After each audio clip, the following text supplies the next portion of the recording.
Tomas Martinez here. Welcome to another edition of TM3 Impact. And today in my hand, I am holding something really, really special. My guest today wrote this amazing book. You see that right there?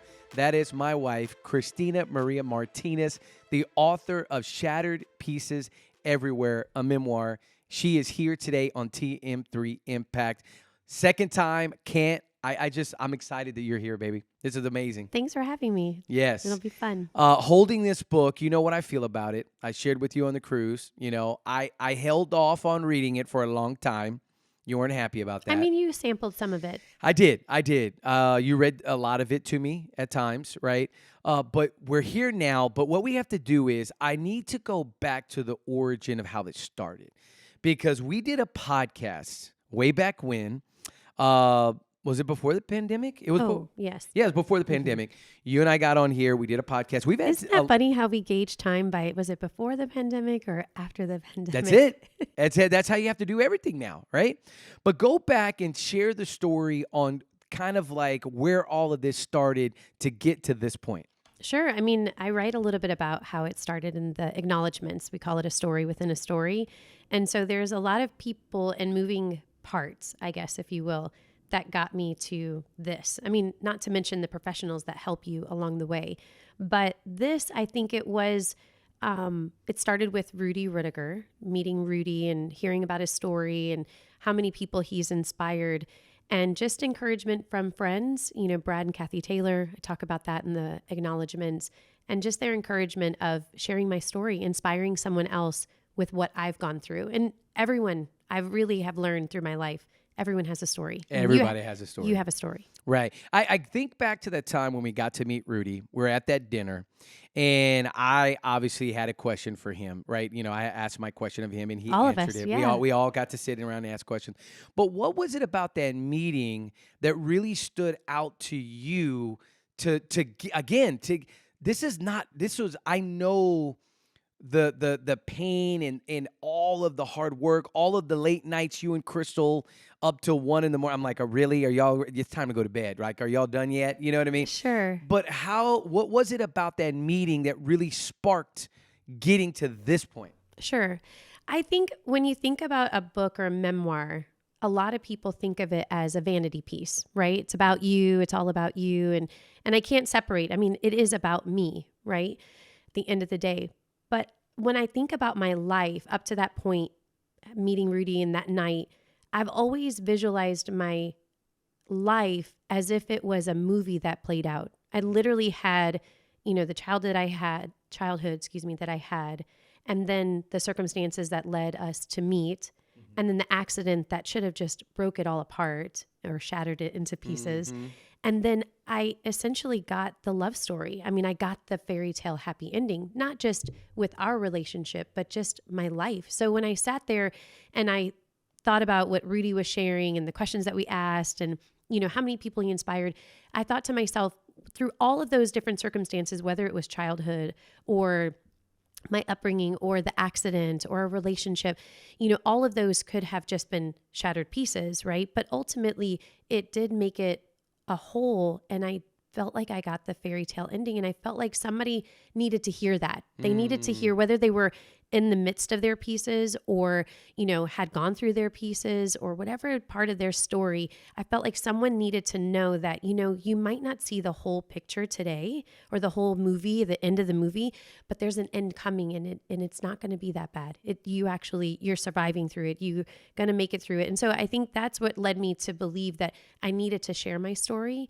was that I needed someone to believe that they too had, you know, a better ending than they were feeling at the moment. Yes. So you get to a point where I remember you started writing, I think, was it when I got you the iPad? Is that when you officially started? Yeah, about that.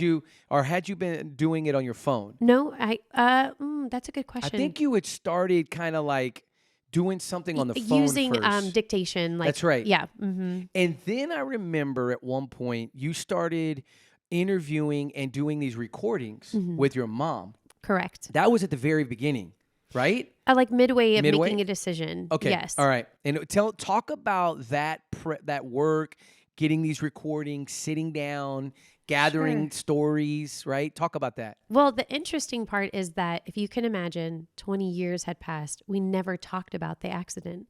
Mm. And so when you read about in the book how I share, we never talked about it again. We literally never talked about it. We moved on and every day was a new day, but we never went backwards. We never sat and said, hey, remember that time in the hospital, that this happened, or that visitor, or remember it was a difficult time, or even the celebratory moments like getting out of the wheelchair or getting back in the car. We never really talked about it. So I'll tell you, it was an emotional time, to sit down and record and talk about like, well, what were you going through? You had a job and I remember this and she remembers that, but piecing together, our different parts of the story or that emotion, it was hard because you're bringing up stuff that we had just decided, that's the past. That's the part that maybe we weren't hiding it, but we just wanted to let it go, not remember it and move on to a new day. Not realizing, there could be healing talking about it. And that actually is what happened through those recordings was that it actually made things more whole. Bringing some of that darkness to light didn't really actually hurt us, or cause pain. It actually helped. Yeah, that's interesting because I would imagine for some people hearing that, they're like, well, I don't want to go back there, Of course. right? I don't want to go back to that point. And so in the very beginning, was there a part of you that didn't want to go back to some of those stories? Oh, sure. I mean, let's be honest. Through the whole process, Yeah. I think, so let me just take you to the end. When I thought that I had written everything that or said that I wanted to say, I had an amazing help with this, having Akila, and I've told her everything, or I've written to her and said, okay, here's my story, right? Yeah. Make it better. Even then I thought I've shared enough. Like I'm good, and that wasn't enough. It's scratching the surface. So when we actually sent it to editing, it's like, well, what were you really feeling through this? What were you going through? Why was that emotional? And there were parts where, I had to kind of just remove myself, or I felt like I was walking through a fog. I mean, you were going through it. Yeah. Because I'm literally having to put myself and my mind back into a place that I never wanted to be or stay in.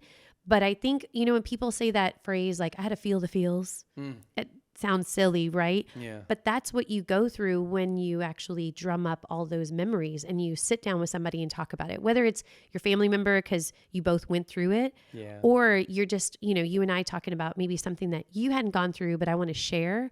You have to go through all those emotions and feelings, and that's hard. Very. But when you do it, it actually feels better, right? Yeah. Yeah. Do you remember a point while you were like in this process? Because I remember it was one night you were just like, we have the book, but there's something missing. And you're like, I don't know what it is, but there's something missing.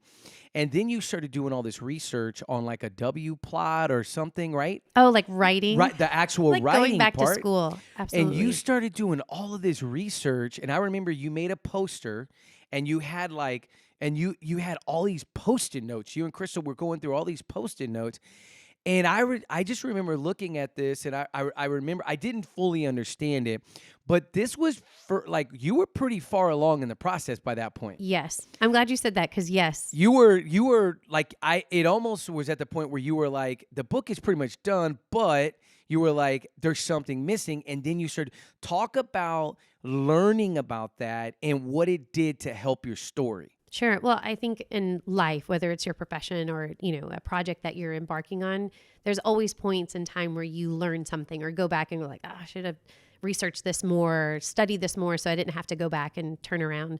Well, Akila kept us on a pretty tight timeline. I don't know if you remember, but it was the summer. So it started in June and we were finished by December. So in 6 months, we wrote the book, which, I mean, doesn't seem like a long time. Maybe it seems like not enough time. I mean, depending on who you're asking. For me, I felt like, well, it's my story. I mean, I just need to spit it out, right? But there was a point where I felt like we were saying everything about the story, but maybe the parts and pieces weren't connecting.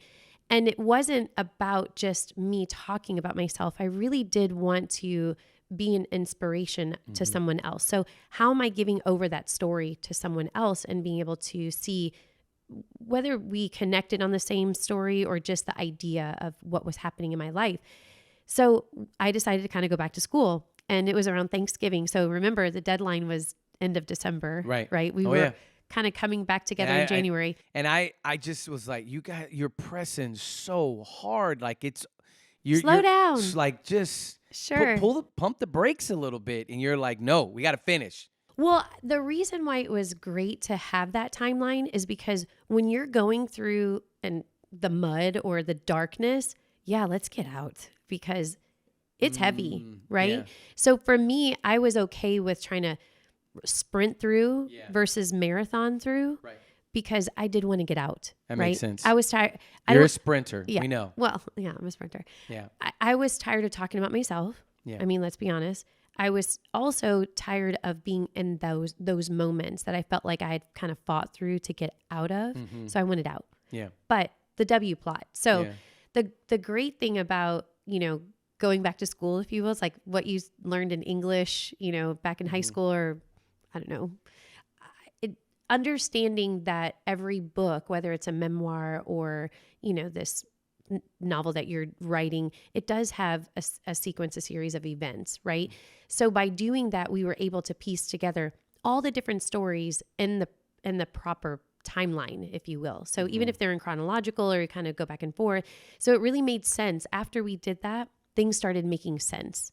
And we were able to actually fill in some of the blanks that we had forgotten about a story or forgotten about how this transitioned to that. So doing that plot, whether it's a linear plot or a W plot, like you mentioned, it really did help complete the story. And it started to help form the chapters. Yes. Right? Like really give you the depth to the chapters that you wanted. Yes. Because in the writing process, a lot of times people don't want to go back and research or do things, that way. But by doing it, had we known or I learned to do that before, maybe I would have had a different process and it could have been easier. Oh, interesting. Or maybe not. But I felt like, it was timely because it was before I finished the book. Right. No. So that's timely, right? But sure. I do think that it really helped build some of the parts or remember like, oh, that's right. This is how that transitioned in my life. Right. Okay, so you get to this point where you have the book, you get the plot, you get the W plot, you get everything lined out, and as you're coming to you feel like you're coming to a landing spot, talk through the editing process because I just remember I remember that process, hearing about it.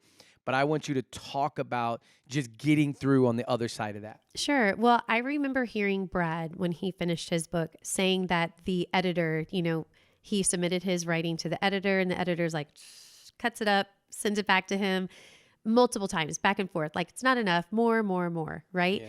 And I didn't really understand what that meant until we actually did it ourselves.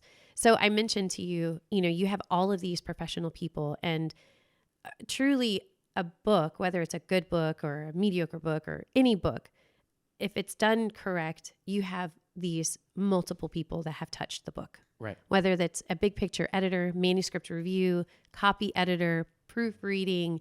I had lots of help, as you mentioned, with Crystal and Akila, but that book that you're sitting is not because Christina Martinez. It is a collaboration, truly a collaboration. But when you talk about editing is on a spiritual level. When you think about manuscript review, as I mentioned before, well, tell me more, that's not enough. What were you feeling? What were you going through? Yeah. Why did that matter? Even the idea of what was special to me, when that question was asked to me by the editor, well, you mentioned special, but what is special? Right. Yeah. But the editing process took another 6-8 months. Right. Right. That's why I bring it up. Because first we needed to get it readable. Yeah. So we sent it. Melanie was our copy editor, and wow, she really did make it something to read. Before I even gave it over to Andrea Lucato, who is just a talent, Oxford graduate, just a beautiful person. But we felt like we couldn't even get it to her before we even had Melanie copy edit, which was a little backwards. Normally you give it the editor, but we just felt a little embarrassed about our Frankenbaby manuscript, as we called it. Right. So, but all of those pieces make it the book. I don't know if I answered that question. No, you did. No, you did. It's a long process. It's a long process, but it made the book better. Yeah, and going back and forth and being willing to hear it. Mm-hmm. And then we did a beta read. Yeah, talk about the beta read, because I think a lot of people probably missed that. Where did you learn about that? Because I hadn't even heard about that. We're professional, Tomas. No, seriously. You guys, you and Crystal had it down, but where did you hear about that? I remember telling you I got a book like that. Someone sent me a book as like a testing, but I didn't really read all the paperwork that came with it. I just opened up the book and was like, it's okay. And I didn't even finish reading the book. But talk about how you learned about it and then implementing it and doing it. Sure. Well, you finish your book and you think, well, I've done a good job. It's good, or it's good enough. I mean, depending on how you feel, right? Yeah. I think at one point, or at many points, let's be honest, I've questioned throughout the book process, should I be writing this book? Yeah. There are so many people with so many beautiful stories. And firsthand, I'd watch a movie and think, who am I to talk about a story? Look at this movie we just watched. It's so inspiring. Like, I've never been through that, right? Or I've read a book and felt the same way. Like, who am I to think I have something to share or could inspire someone? Look at this person and what they've, gone through in their life and how inspiring they are. But I do believe everyone has a story, right? And something to share. And it can resonate with one person. It's something, right? True. But through the process, I think that it's a challenge. But when you actually present it in front of someone to tell you, like, did I make it through? Like, did I break through the threshold of, did it resonate with you? Yeah.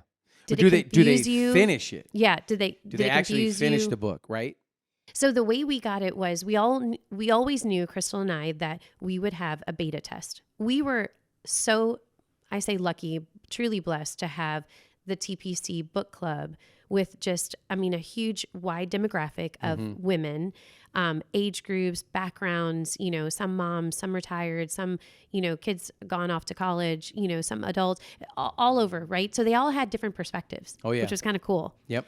And they all agreed and they went through the paperwork and we had lots of questions, each chapter. So we got feedback, not only per chapter, but on the book as a whole. And honestly, we had parts missing. They wanted to know more. Yeah. Some parts, we didn't elaborate. For example, maybe my siblings, which was great to hear that they wanted more. They were invested in the story. Yeah. But overall, it gave us great feedback. We had to go back through the editing process, dive in a little bit more into the darkness. Yeah. As we say, more homework, right? Yeah. But it gave us, before putting it out to the world, it gave us a perspective that we would have not known had we not gone through the beta testing. Yeah, I think it's important because you put this here, this is from the author. Shattered Pieces Everywhere is a work of nonfiction. There are pieces missing from my story as it is a tell some, not a tell all. Like, where did that, how did you come up with that even in the beginning? The probably beta testing. Really? Oh, because that was the feedback that you got. Some people wanted to know more because there are parts, well, first, it really wasn't to just dive into all my family, and reveal it, any book, whether it's mine or someone else or any story. Sure, we could just, dip someone in tar and be like, look, right? Right. Not fair. Right. For this, that wasn't to move the story forward. Right. So there are a lot of parts. This wasn't just to go like a sensational book of, oh, look at Christina, how bad she's had it. So horrible, right? It wasn't about that. It was really just to kind of show you parts and pieces, but get you to the finish line, right? Of like, this was my story. Right. It wasn't to reveal somebody else. It wasn't to, tell you all the, ooh, ah, right? Yeah. But also in the beta testing, there were a lot of questions that were asked that maybe they wanted us to elaborate on. And some things we took out because we felt like, oh, that might be leading the reader somewhere and we don't want to dive into it. Yep. Or just to have you understand, look, Tomas, you're reading this, you're going to come up with questions and it's okay. You have questions. We're never going to answer them. That's right. Right? Yeah. And you don't have to, right? Because it's a tell some, not tell all. No. Right. I love that. I love that you put that. I love that you put that in there. Now, so you do the beta testing, you get the feedback, and you implement the feedback. Yes. How would you say you implemented a lot of the feedback? Oh, absolutely. With the exception of, maybe not diving into somebody else's, background or other things that could be revealing of someone else or revealing of, I say that not to, make it sensational, but my family, just to protect privacy, of course. But otherwise, absolutely. If they had a question and we realized, oh, that's a hole, we appreciated that, that feedback, definitely. Okay, we got to talk about this cover. The cover. I mean, It's amazing. This cover is amazing, right? I could have never imagined this. No, like it's so beautiful. Obviously, I'm a little biased, but I think anybody that sees this cover is going to be intrigued. You know what I mean? Like like the idea of the shattered pieces, you're looking down at the shattered pieces. And I remember the original intent of the shattered pieces was that to be photographs. Wasn't it supposed to be some like photographs inside those shattered pieces? Absolutely. Yeah. I mean, we had this has been an evolution. So it was pieces broken with, past photographs, current photographs. And we just had this vision of what the cover would be. And one day I'm talking to Elizabeth Homan. Yeah.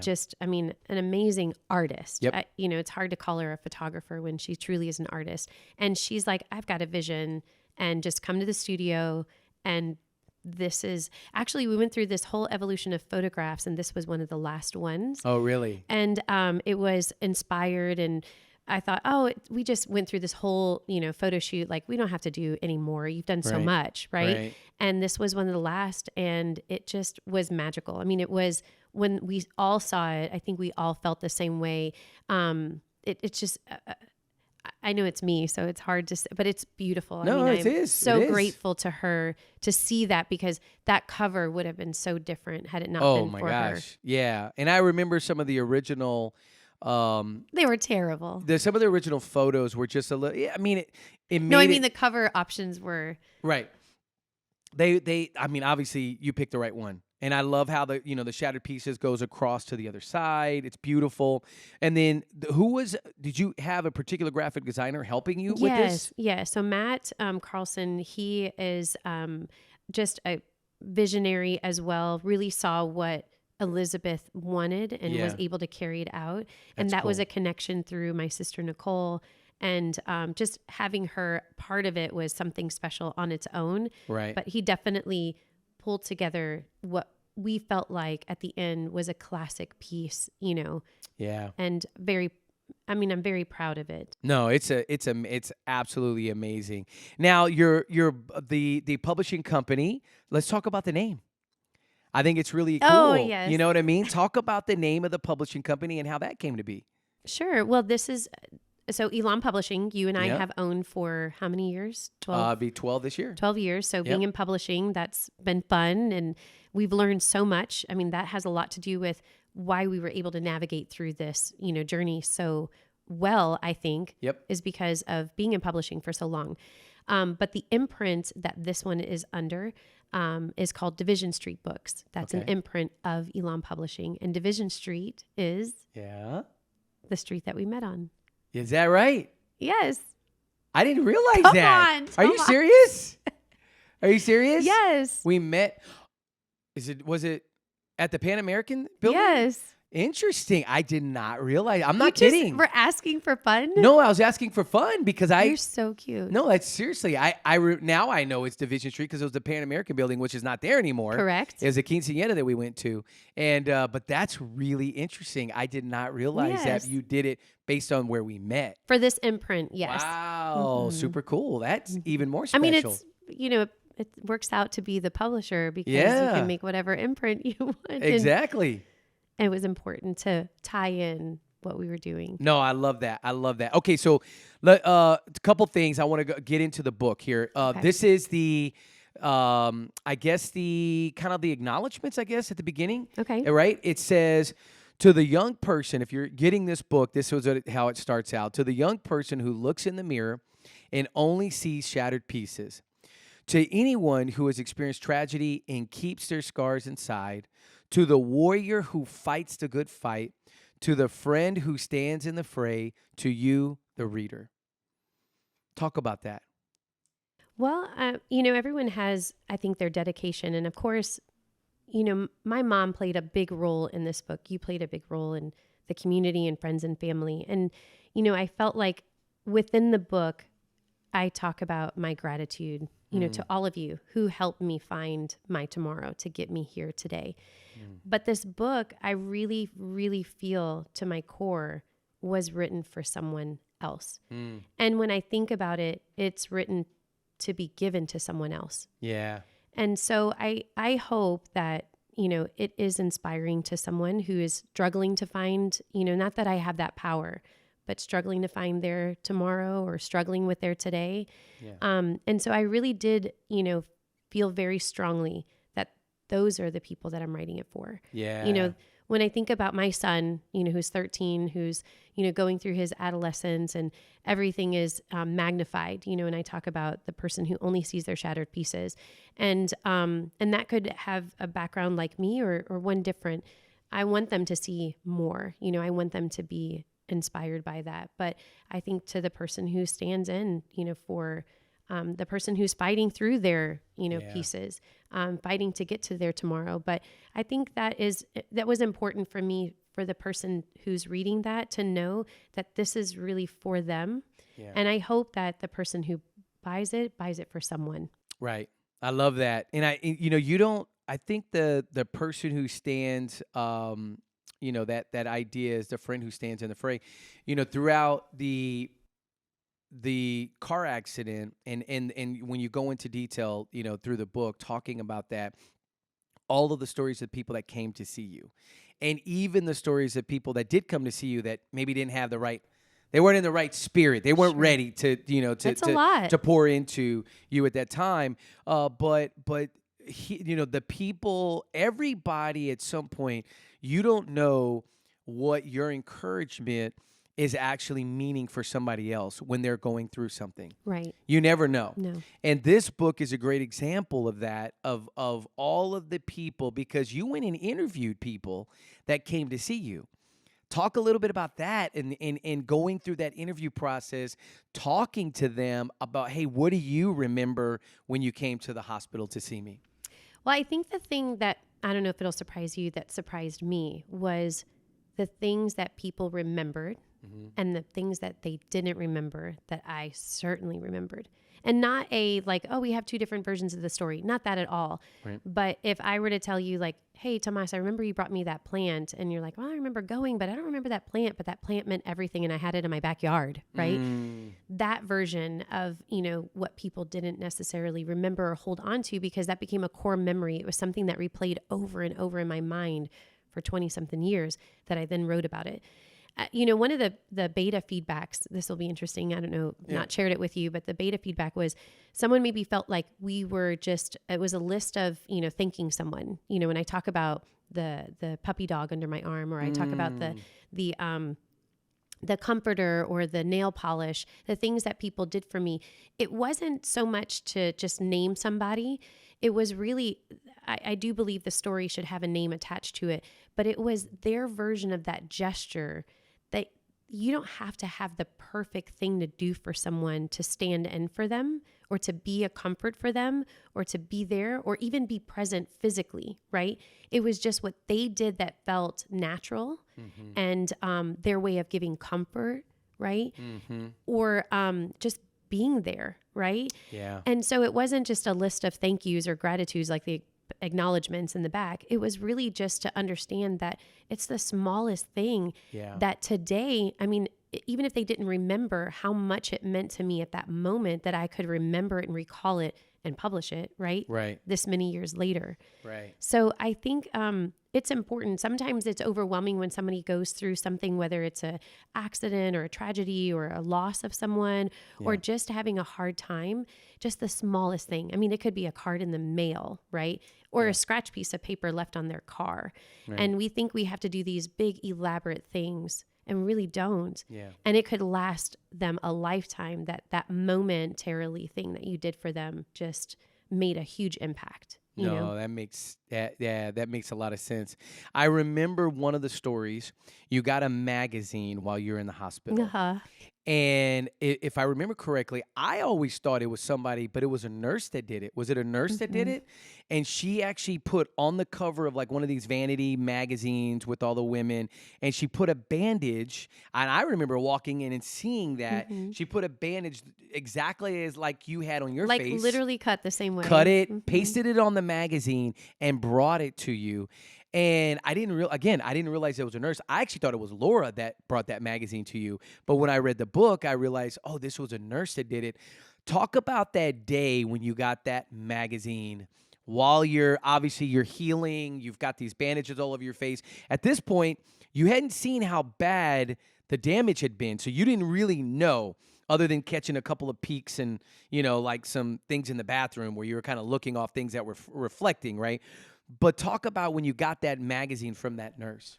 Well, funny, by that time I had seen my reflection and I saw my T bandage. Okay, you'd seen that. Okay. I've never, except for a photograph, saw what was underneath. Okay. Really, there's only a few. Karen Yep. is one of them. But many people didn't stay for what was underneath. And then I had surgery, right? Right. So there are people that would have never seen it. And for me, I saw the T bandage, which ended up being on the magazine. I cannot tell you how frustrating it is that I don't have that magazine. Oh, and do you know why I don't have that magazine? Oh, no. Hopefully it's not me. No. Okay, good. No. All right. But if you remember our last podcast, you talk about like what book do I gift everybody, and I Right. talk about the art of tidying up, Marie Yes. Kondo. Yes. I Marie Kondoed my house, right? And you threw for that the away? final time, and I promise you, it had to go. There's I do not remember because that. I kept that magazine for like 20 years, and I want to say in maybe 2018 or 2019, I had taken the last of things I had kept, right? And I'm almost Wow. confident that it went in that one fell swoop. Do you remember the whole, this doesn't bring me joy and the whole process with that magazine? No, I remember there was a group of magazines. Was that it all your Oprah magazines? Stop it. You used to have I used all to have the a bunch Oprahs. of magazines. I was the typical person. I'm going to read this later when I have time, right? A lot course. of people like that. Yeah. But there was a group of magazines that I had, that being one. And I think that if I can remember or connect with the Christina that I know, Yeah. it was, I don't need this because it doesn't put into me anything that, Yeah.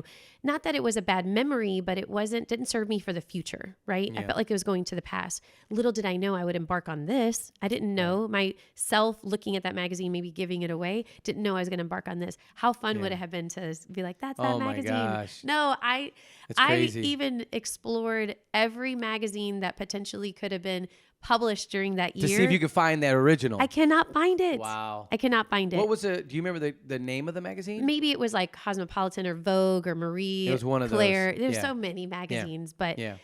but going back to the magazine, when I got it, I wasn't frustrated. I wasn't upset by it. There was a lot of humor and comedy in that room. Oh, yeah. If you remember. Oh, no, I remember. When everybody was around, we played drums, we laughed, we joked. There was a lot of lighthearted. It wasn't as dark and somber as maybe people would think, Right. even though the future was so questionable. Right.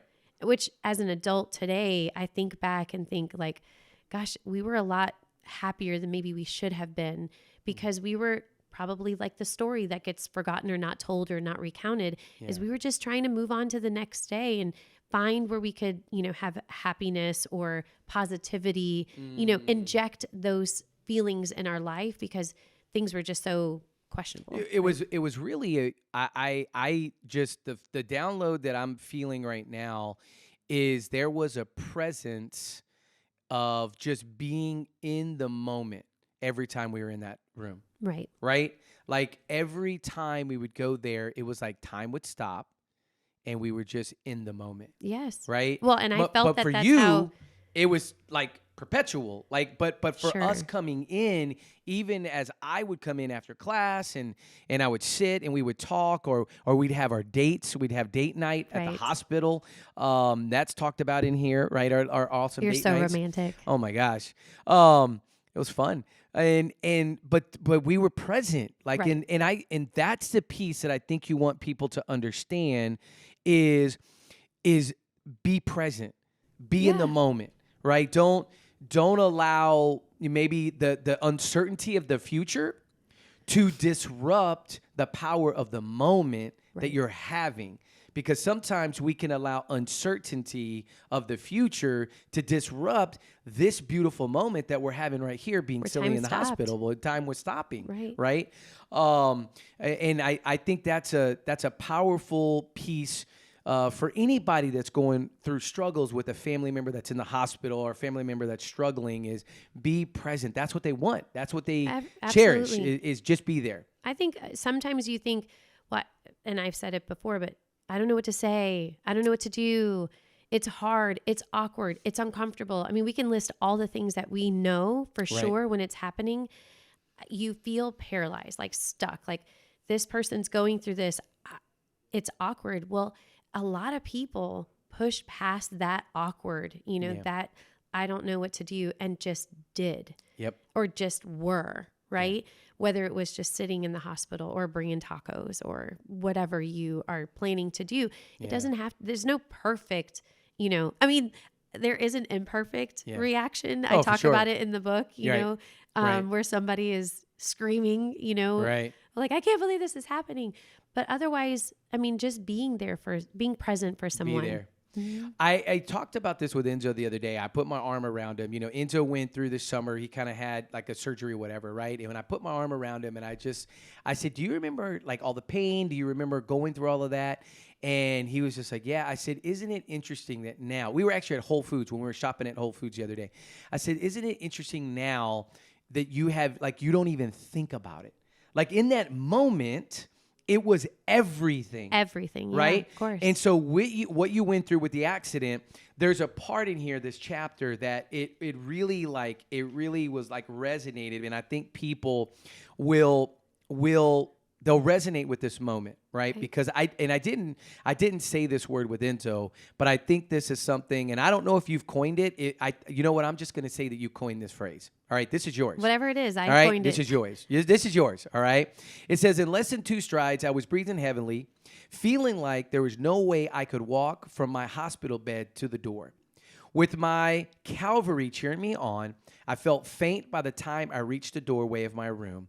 Just as I was about to turn around, I paused to catch my breath and took in all the hustle and bustle of the hallway that I had seen from this view before. It's an odd feeling when you realize the world has been speeding on without you while you've been stuck in a crisis cocoon. I remember hearing that in the Audible, and I stopped it. Oh. Just stopped it immediately. Because I think every person that reads this paragraph at some point in their life has been in a crisis cocoon. Sure. Where they feel like the world is moving, but you're in this turmoil, right?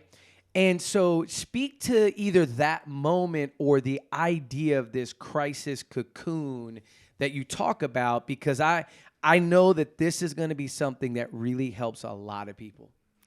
I mean, and you're right. Everyone has, in some capacity, whether it was a really tough client at work, a family, hardship or tragedy, or a childhood, something, whether it's your circumstances. I mean, there is a crisis cocoon in a lot of different circumstances. But I'm interested in asking you the same question. When you hear that, what is crisis cocoon for you? Like why did it make you press pause? Yes. I think in that moment, just obviously I'm in the middle of hearing, this is all of the process of you being in the hospital, right? And I'm envisioning, right, like this metamorphosis that's happening. It's like the whole butterfly, because the cocoon obviously connects.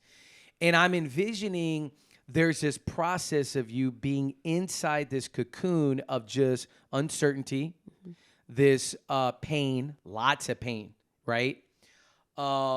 This cocoon of like everybody else is kind of doing their thing and things are just moving in, and I'm here. I'm just here. And people are coming to see me and their life is moving forward. I was going to school and you couldn't go to school, right? Everybody around you is just consistently they're going to their work, they're going to school. And so when I thought about the cocoon, I thought about it as there is a healing aspect of a cocoon that if you know that you're in a crisis cocoon and you understand that that's where the change, that's where you're going to heal, that's where you're given space and place to kind of like take care of yourself. Right. Right? And then as things change, you slowly start to come out of that cocoon, right? As a butterfly, you're different. Mm-hmm. And so that was kind of the idea that I thought about. And I see your eye, like I could tell, like, what are you thinking? No, I think that, there's pros and cons of the cocoon or the crisis cocoon. I think that the cocoon, and the positive makes you draw inward, and I don't mean it in a bad way, draw inward of like, who am I? What am I grounded by? What's my foundation? And where am I drawing strength from? I think that's, the positive. The negative is a cocoon can also feel isolating to the point where whether you're having, marriage issues, financial issues, work issues, I mean, whatever you're going through, right? Loss of someone, tragedy, you feel isolated. You feel like you were speaking of, like, everybody is just going on their way and I'm here going through what I'm going through and I'm alone. And I think that I've always said someone, like me, having scars outside, we all have scars. We have scars in our heart, right? Scars that are internal. We have scars on, on our body. I've known people who are burned. Maybe they're covered, maybe they're out. As someone who has their scars out, right? They're on my face. I can't cover them. It's very isolating because I can feel like I'm the only one. I'm standing in a group of beautiful women and I'm the only one who looks like me, right? And I could go decades without finding another person who looks like me. So it could feel isolating. So it can feel more inward than looking outward for strength, right? And the inward of determining who I am and what grounds me and what is my foundation, all the things that I just spoke of. Right. So I think that the crisis cocoon can be healing because you're not worried about all the things that you've gone through or that you're going through, right? Like being in the hospital and being in a crisis cocoon, you're not worried. At one point I had to let go. I'm not going to class. Yeah. I'm not going to work. Yeah. I don't have to worry about paying my rent right now. Somebody's just going to have to figure it out. Yeah. Right? Yeah. And there's no groceries to buy. It's all coming to me, right? Yeah. Like the 4-star, hotel that I was staying in. So there's things that I'm, I don't have to worry about. And it is a comfort, right? That I'm just now having to focus on healing and figuring out how am I going to take one step forward, right? But then there's also the negative that can play with the mind. I mean, really, because if I were just to stay in that idea of like, oh, poor me, I'm the only one who has to go through this. I'm the only one who looks like me.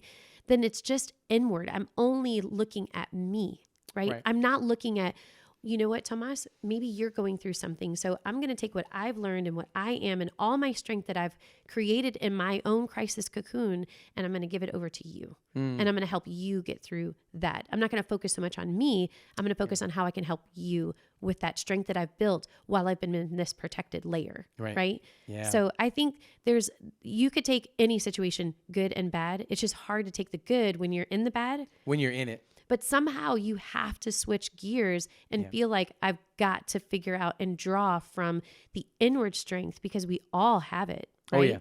Oh yeah, for sure.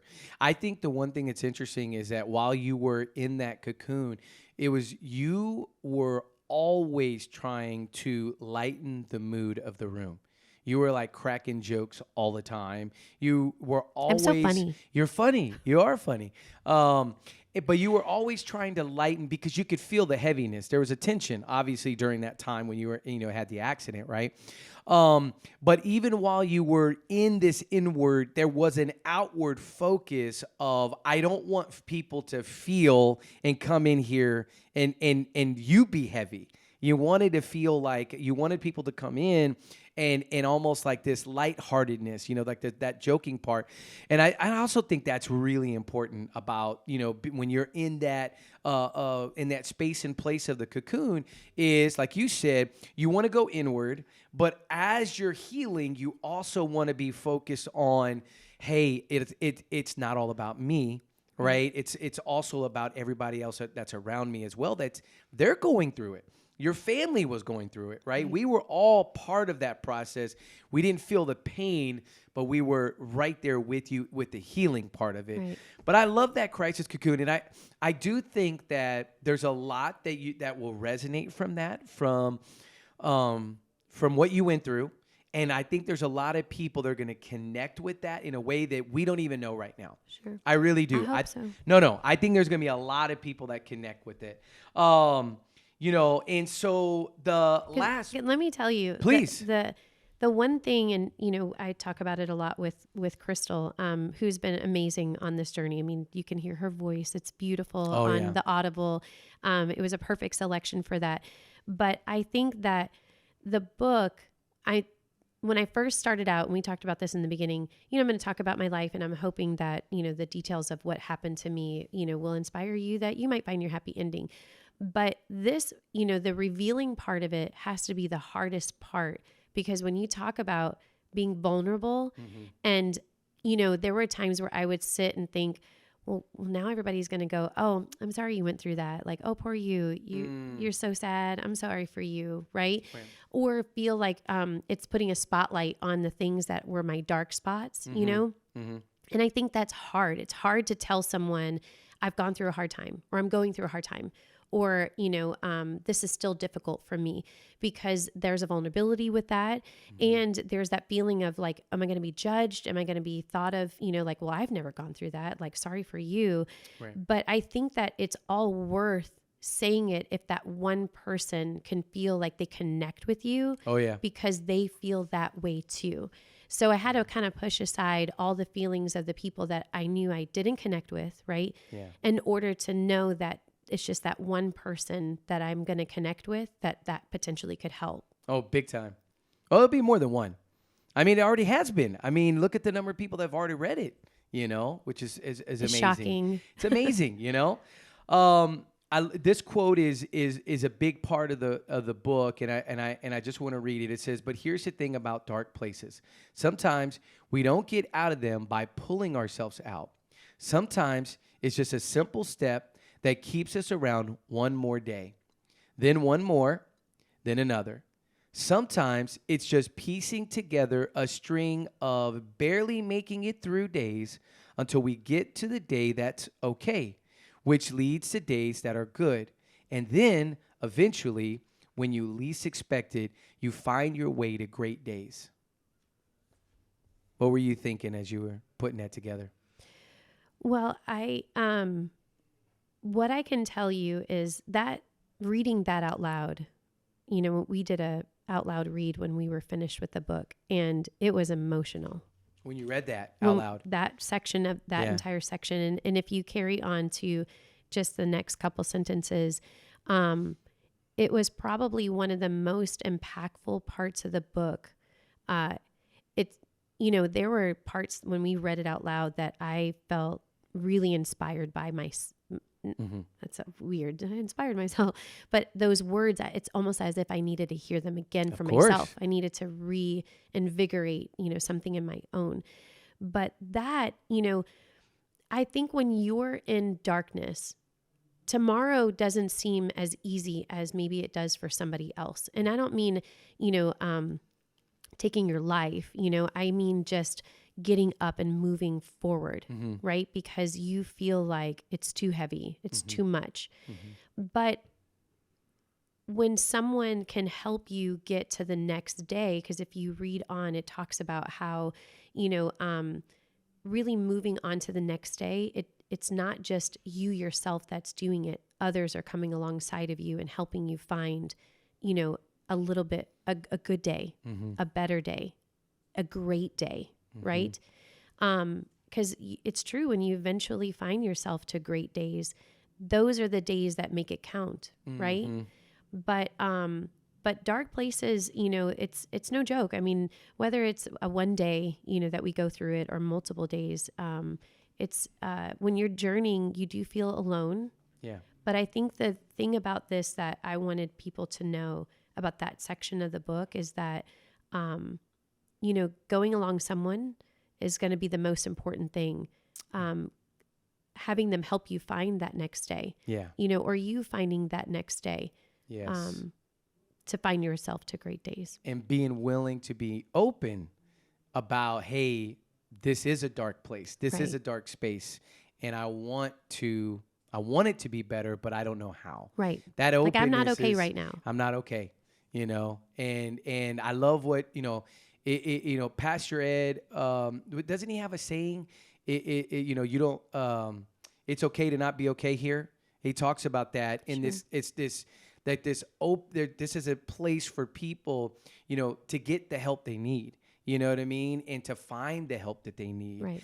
And I think that's really, really important. And that if anybody out there is feeling like you need help and you are in a dark place, call someone, pick up the phone, tell somebody, write a note, give it to somebody so that people can be there to pick up, to pick you up where you're at. Right. And it may just be the smallest little thing, but if nobody knows, it's really hard. Well, I think it's just, there's a bad day, which maybe we all have a bad day, right? Yeah. Or a bad moment.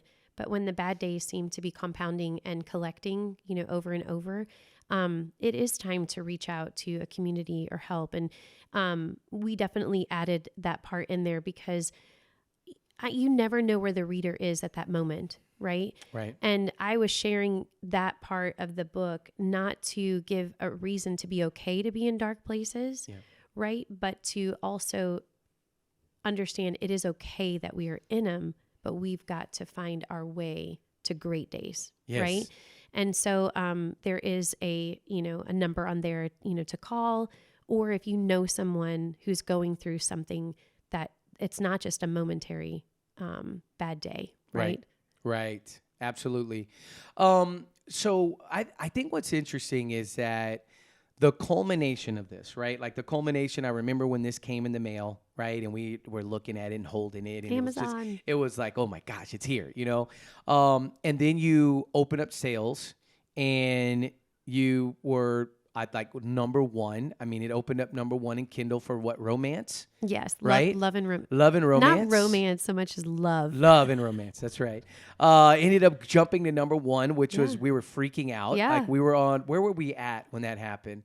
We were at home. We hadn't left yet because it was right as we were leaving for out of town for Thanksgiving. Yeah. I think we had shared it to friends and family thinking, it would be just an introduction to share on social media. Right. It hadn't actually been fully released.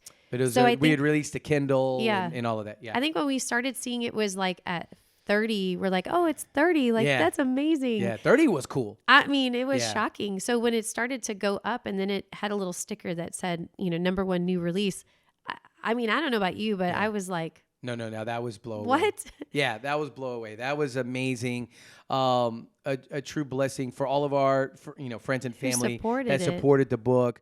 We really appreciate it, and it feels. I mean, we both of us feel really, very strongly that this is a book to give. This is a book to give to someone. No matter where they're at, this would be a powerful book talking about your life, our life together, and really fighting through those shattered pieces because, what God can do with shattered pieces, He can make masterpieces, as we know. Yes. Right? We know that. The beautiful thing is, during this last year, we got to mention this. I'm a big reader, but I was completely... I was not a big reader in 2022 compared to you.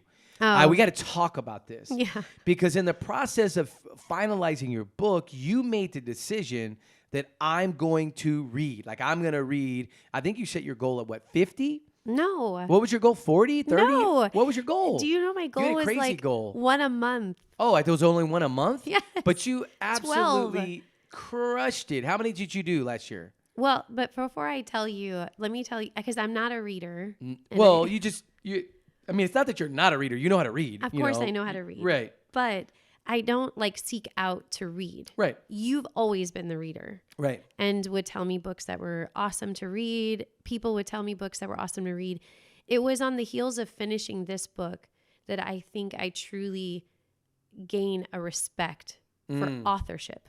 Okay. For actually... reading someone's story, I mean, I didn't read just memoirs, this year, business books. I mean, whatever people recommended. Sometimes I shouldn't have taken recommendations because they weren't that great.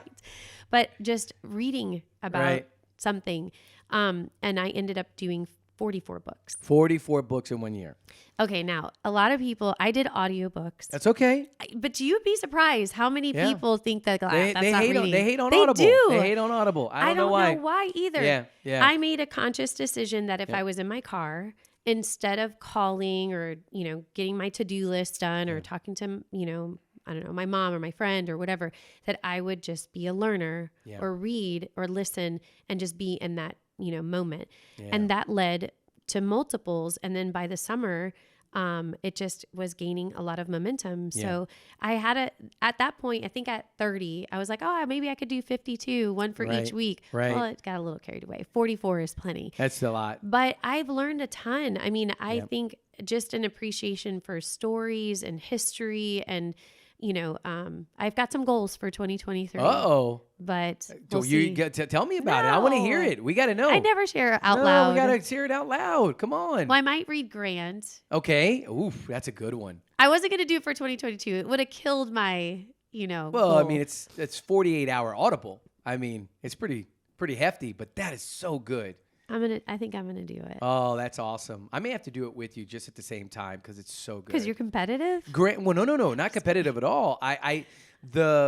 The history of Ulysses S. Grant. Oh, no, you told me, but you've read it already. You're going to reread it? I want to reread it. Okay. It's so good. I mean, it's just his See, you're his inspiring story. me, and then you're going to do it again. Yeah, like I'm being inspired just the idea and thought that you're going to do that. That was a great recommendation by Ryan. Ryan told me about that book, and it's phenomenal. So I think you're going to enjoy it. Yeah, so I think this year it won't be quantity. Right. It'll just be very particular. Yeah, quality. Yeah. Do the don't history get me wrong. here. I read some amazing.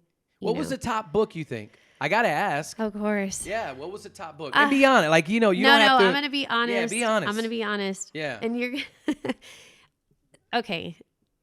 I hated on the book. Okay. You read the book, you told me about the book, and I was like, that's a stupid book. Okay.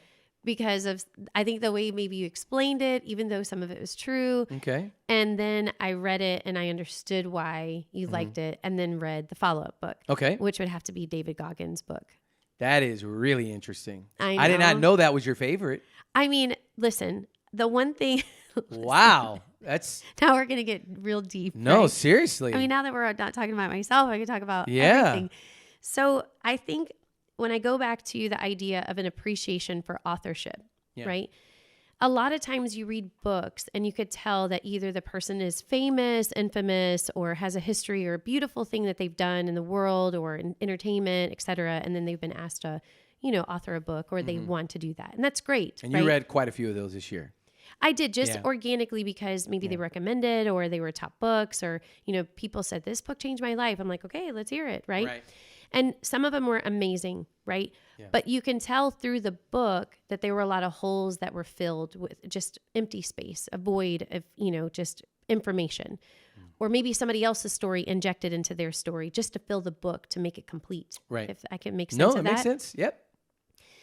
David Goggins, the thing about his book that I appreciated was each chapter, he did intentionally make it as an inspiration to say, hey, go do this. This is why I'm talking about it. Number one. Yep. Number two, there was no real filler in the book. No, there's no filler. No, honestly. Yeah. I really can't understand some of the things. I do understand it by reading what he says. All the endurance stuff is a little, right? I'm not going to put for me, I feel like I've gone through enough in my life. I don't go intentionally do, I'm not going to go an Ultraman, be a Iron Man, because I'm like, I've done an Iron Man just in a different way. Right. We laugh about that. Of course. But I understand why he wants to do something, and that's great for him. But none of the book was real filler. And there was a huge intentionality with everything that he wrote. Now, then he got to his second book. The second book. And I figured he had success on the first one. It was going to be one giant filler. Yep. I mean, I anticipated. I sensed even your. Let's see how this one's going to go. See how it goes. Yeah, second book. Yeah. Yep. And because you mentioned like, oh, he's even writing about how he wrote about his, book, which I knew a little bit about the history. Yeah. And I love the Audible because it is the discussion part of it. Yep. And I even contemplated, doing that, but I thought, no, I'm just going to go the regular route. Yep. I really liked the follow-up. I really didn't feel like, even to the last chapter, I felt like was the most inspiring. Yeah. But I felt like it wasn't filler. And in a world of books, especially, maybe memoirs, right? Or even books that aren't intentional, they don't say memoir on it, but they have their history. There's still a lot of filler in books, period. And I just don't think that he has it. So I would recommend it. And there's a clean version. There is a clean version, which you got for Enzo, which is really interesting because he does cuss a lot. So just Not preface. Enzo. No, not Enzo. David Goggins. You That's got that funny. for Enzo because he cusses That's a lot. right. Yeah. But David Goggins does cuss a lot, and the audible is harsh. So I mean, he uses the F word like It's yes, he does. Like it's an adjective that and he even talks about the fact that why he talks that way, right? He Sure. addresses that in the book a little bit. But I do think the one interesting thing to me that when I finished his book is I felt like the second book was better because he was allowed to be a little bit more open in the second book. The first book, he admits in the second book how there were certain stories he couldn't tell. Correct. That just between his family and his mom and things that had happened that he couldn't tell. In the second book, he's even more raw. But again, the evolutions that he talks about, every book has an evolution. Every chapter has an evolution. I really think he hits it's a home run, and it's already a New York Times bestseller. It's already like it's a bestseller. I'm thinking on everything. I think He's crushed it. He really has told his story. Yeah. I think, don't get me wrong, I'm not into some of the torture that he puts his body through, but that's him. But at the same time, you understand it. You understand why he does it. Yes. When you read his book, you understand Yes. his methodology. Yes, but I don't think that the way he writes about it and talks about it is as if to I mean, some people may think it's bragging, but I don't read it as that. I actually see the story in it, and I see the inspiration at each point. And I mean, I think it's good. Yeah, I did not realize that was going to be your top book. That's really interesting. Yeah, Not very because interesting. you told me. No, not at all. Now, Matter of fact, I made fun of you. I was like, "That's a dumb book." Yeah, you did. I didn't know who David Goggins was. Yeah. When I first, I'm like, "Let me read this stupid book." Yeah. And I remember when you told me you were reading it. That was after I did Iron Man. Was that after I did Iron Man? Yeah, Yes. it was after. Yes. And I felt even more. Ugh. Yeah. People can read about Iron Man wives and they can understand. Later. Yeah, for sure. Well, his wife, I think it's Jessica. I think that's his. But anyways, amazing books. Both of them are really good. Getting back to Shattered Pieces Everywhere. Here's the thing that I Here's think, the thing about Dark Place. Yeah, here's the thing about this book that I just have to say this is that the process of you getting to this point. I think Crystal can attest to this. I think people who have been around you can attest to this.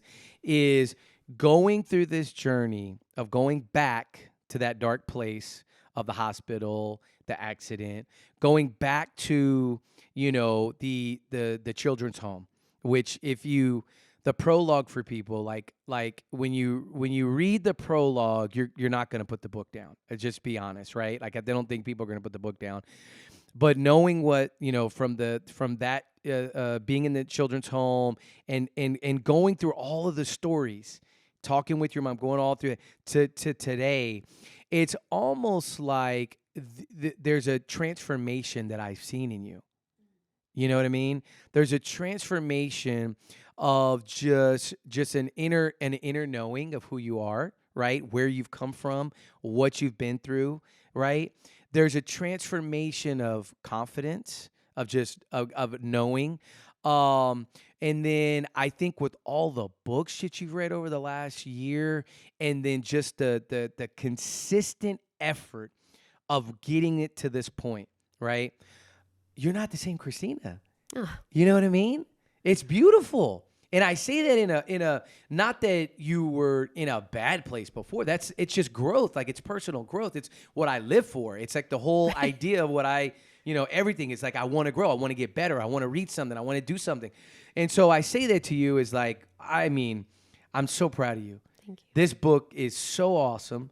What happened when I read it when we were on the cruise and I was reading the Audible and Crystal is in my ear for 3 hours. And then I woke up at 3 a.m. and I couldn't sleep. wasn't feeling good. I put on this Audible, and I literally could not go back to sleep. It was so good. And I think I made it all the way to chapter 4, Yes. almost halfway through the book, or not even halfway through the book. But anyways, I made it to that, and I remember just sharing with you, like, it's awesome. It's really, really good. Kudos to you and Crystal. The Thank you. book is fabulous. For everybody that's watching, you're going to get all the links. You can get the book. You can get it on Prime. We're going to be having an event where we're going to be getting everybody together so that you can get even a signed copy for Christina. So stay tuned for that. But have you felt that transformation?